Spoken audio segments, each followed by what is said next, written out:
আমাদের existing science দিয়ে যে আমরা আদার্স প্ল্যানেটগুলোর জাস্টিফিকেশন করছি বা জাজ করছি যে সেখানে আমরা কিভাবে টিকে থাকবো, এমনও তো হতে পারে সেখানে টিকে আছে বাট আমরা আমাদের কাছে সেটা ভিজিবল না, কারণ আমরা 100 ডিগ্রি সেলসিয়াসেই কিছু দেখবো না,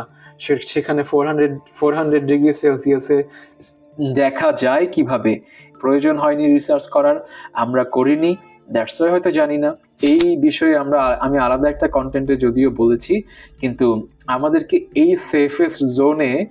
রাখার অ্যান্ড সেফেস্ট জোনটা কেন, আমাদের আর্থের অবস্থানটা এত কমফোর্টেবল কেন, এত সহনীয় কেন, এইটা এই হোল স্টোরিটা মিন করে। অ্যান্ড মিন করে আমাদের দ্য গ্রেট অলমাইটি আমাদেরকে কতটা প্রোটেক্ট করতে চান, কতটা ভালো রাখতে চান, কতটা অন্যের কুমন্ত্রণা থেকে, অন্যের ভুল চিন্তাভাবনা থেকে, সেটা অ্যাঞ্জেলস হোক বা অন্য কোনো ক্রিয়েশনস হোক, তাদের কুমন্ত্রণা থেকে আমাদেরকে প্রোটেক্ট করার জন্য এরকম একটা